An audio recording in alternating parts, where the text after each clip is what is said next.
Okay, let me ask you something first. If I showed you two people, same salary, same age, same job title, could you tell me just from their lifestyle which one is going to retire a millionaire? Most people would say no, impossible. You'd need to see their bank account. But here's the strange part. You actually can tell. Not perfectly, but close enough that it's almost unsettling, because net worth isn't really built in the bank account. It's built in the small, boring, repeated decisions that happen way before the money ever shows up on a statement. Let me show you what I mean. Picture two friends. Both work in the CBD. Both take home around $6,000 a month, right? One of them, let's call him Wei Jia, upgrades his phone every year, drives a car he financed on a 5-year loan, and orders Grab food almost every night because, hey, he's tired after work. Totally understandable. Totally normal, actually. The other one, Mei Lin, takes the MRT, cooks at home 3 or 4 times a week, and still buys herself bubble tea sometimes. She's not living like a monk. She just spends on fewer things, but more intentionally. On paper, both of them look the same to a stranger. Similar clothes, similar coffee, similar Saturday brunch photos. But 10 years later, their net worth isn't just different. It's not even close.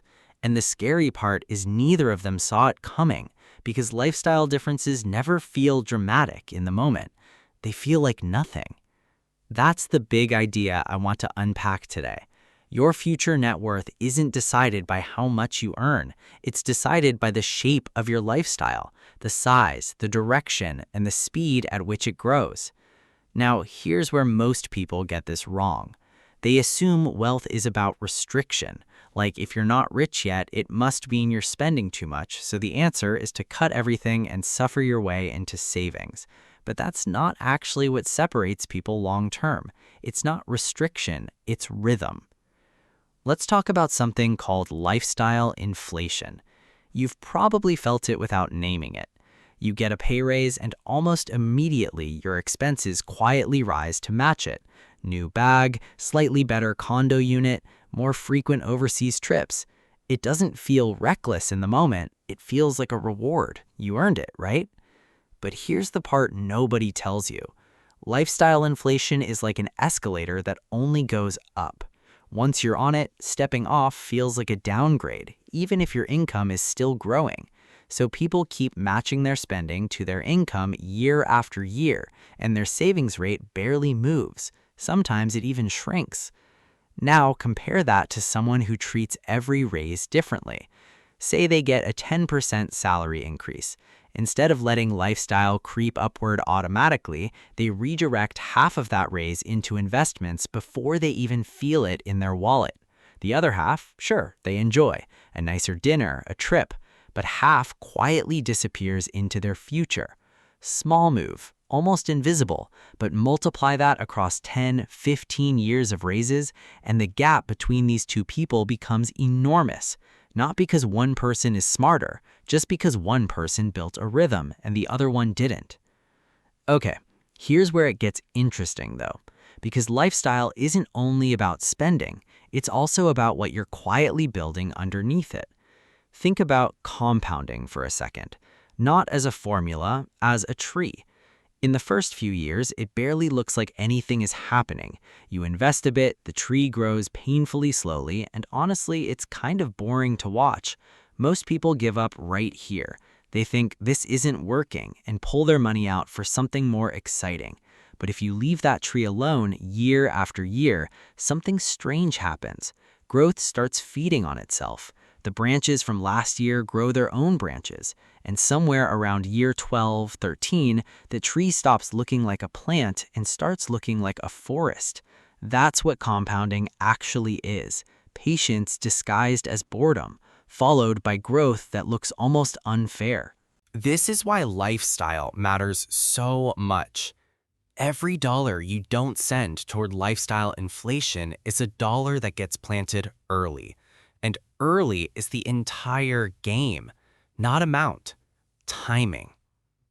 Let's bring this back to Singapore specifically, because our situation here is a bit unique, right? We've got CPF quietly working in the background.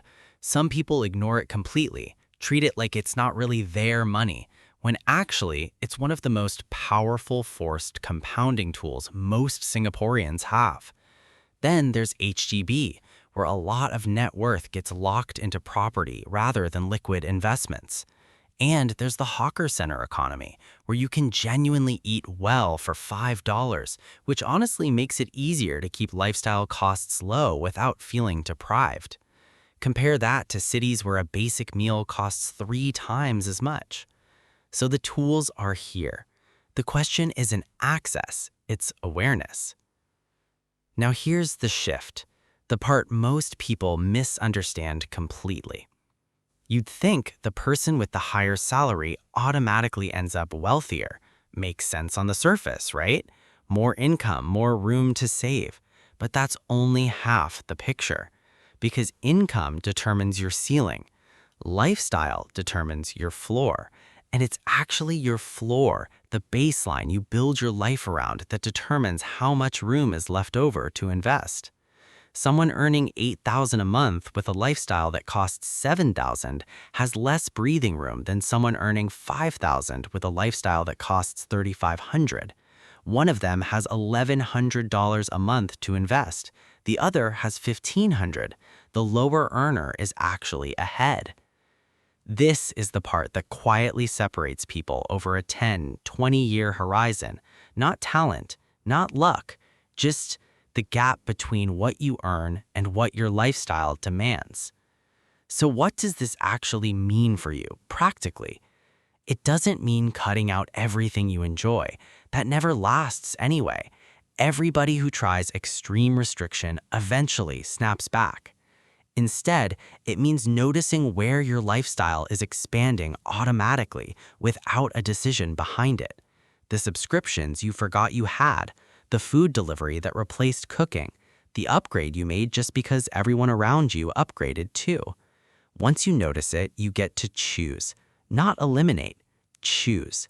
Maybe you keep the things that genuinely make your life better and quietly let go of the ones that were just momentum. And here's the hopeful part. You don't need a huge salary to start.